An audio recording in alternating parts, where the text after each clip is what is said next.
संतान के रूप में कौन आता है? पूर्व जन्म के कर्मों से ही हमें इस जन्म में माता पिता, भाई बहन, पति पत्नी, प्रेमिका, मित्र शत्रु, सगे संबंधी इत्यादि संसार के जितने भी रिश्ते नाते हैं सब मिलते हैं, क्योंकि इन सब को हमें या तो कुछ देना होता है या इनसे कुछ लेना होता है। वैसे ही संतान के रूप में हमारा कोई पूर्व जन्म का संबंधी ही आकर जन्म लेता है, जिसे शास्त्रों में 4 प्रकार का बताया गया है। 1. अणानुबंध पुत्र। पूर्व जन्म का कोई ऐसा जीव जिससे आपने ऋण लिया हो या उसका किसी भी प्रकार से धन नष्ट किया हो, वह आपके घर में संतान बनकर जन्म लेगा। वह अपना धन बीमारी में या व्यर्थ के कार्यों में तब तक नष्ट करेगा जब तक उसका पूरा हिसाब न हो जाए। 2. शत्रुपुत्र। पूर्व जन्म का कोई दुश्मन आपसे बदला लेने के लिए आपके घर में संतान बनकर आएगा। बड़ा होने पर वह माता पिता से मारपीट, झगड़ा करेगा या उन्हें सारी जिंदगी किसी न किसी प्रकार से सताता ही रहेगा। वह हमेशा कड़वा बोलकर उनकी बेइज्जती करेगा और उन्हें दुखी रखकर ही खुश होगा। 3. उदासीन पुत्र। इस प्रकार की संतान न तो माता पिता की सेवा करती है, न ही कोई सुख देती है।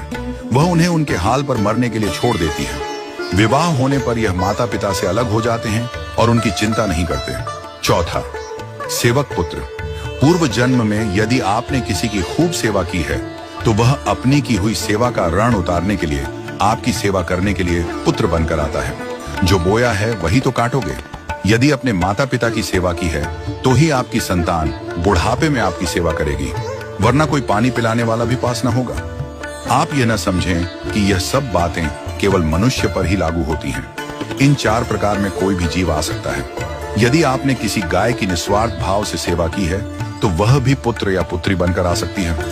यदि आपने गाय को स्वार्थवश पालकर उसके दूध देना बंद करने के पश्चात उसे घर से निकाल दिया हो तो वह ऋणानुबंध पुत्र या पुत्री बनकर जन्म लेगी। यदि आपने किसी निर्दोष जीव को सताया है तो वह आपके जीवन में शत्रु बनकर आएगा। इसलिए जीवन में कभी किसी का बुरा न करें, क्योंकि प्रकृति का नियम है कि आप जो भी करोगे उसे वह आपको इस जन्म में या अगले जन्म में 100 गुना वापस करके देगी।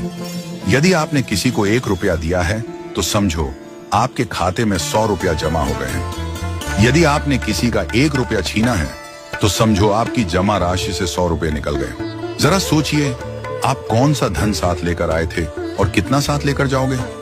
जो चले गए वे कितना सोना चांदी साथ ले गए।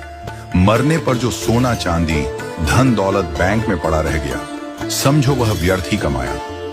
औलाद अगर अच्छी और लायक है तो उसके लिए कुछ भी छोड़कर जाने की जरूरत नहीं है, वह खुद ही कमा लेगी।